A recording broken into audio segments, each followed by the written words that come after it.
প্রযুক্তি বদলে দিয়েছে সুনামগঞ্জ জেলার শান্তিগঞ্জের সাংহাই হাওরের প্রান্তিক কৃষকের ভাগ্য।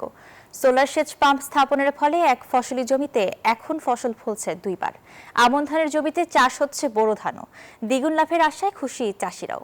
সুনামগঞ্জ প্রতিনিধি মোহাম্মদ বোরহান উদ্দিনের পাঠানো তথ্যছবিতে ডেস্ক রিপোর্ট। সাংহাই হাওর সুনামগঞ্জের শান্তিগঞ্জের এই হাওরে শুধু আমন চাষ হতো। আমন কাটার পর পানির অভাবে বছরের বাকি সময়ে জমি পরিত্যক্ত থাকত। তবে কৃষি সম্প্রসারণ অধিদপ্তরের ফ্লিপ প্রকল্পের আওতায় সোলার সেচ পাম্প স্থাপনের ফলে কৃষকেরা এখন বিনামূল্যে সেচ সুবিধা পাচ্ছেন। এতে উৎপাদন খরচ কমার পাশাপাশি আগের অনাবাদি থাকা জমিতেও এখন বোরো ধানের আবাদ হচ্ছে। আমন বাদে সারাটা জায়গা পরিত্যক্ত। বিকাশ পেমেন্টে 10,000 টাকার বেশি অফার। শপিং চলছে তো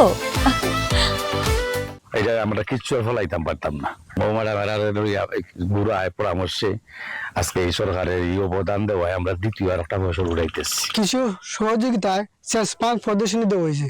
হওয়ার পর আমি দ্বিতীয়বার ফসলটা ফলন তুলতাম পারতেছি। এটাতে দেওয়া আমরা মোটামুটি একটু উন্নত হইতেছি কৃষি থেকে। সাংহাই হাওরে প্রায় 100 বিঘা জমিতে বর্তমানে বোরো ধানের আবাদ হচ্ছে বলে জানিয়েছে কৃষি বিভাগ। একটা সোলার প্যানেল প্রদর্শনী দেওয়া হয়েছে। প্রায় 100 বিঘার মতো ওনারা জমি চাষ করতে পারছে। কৃষকের চাহিদা তো অপ্রতুল। এটা যতটুকু পারা যায় করা হয়েছে।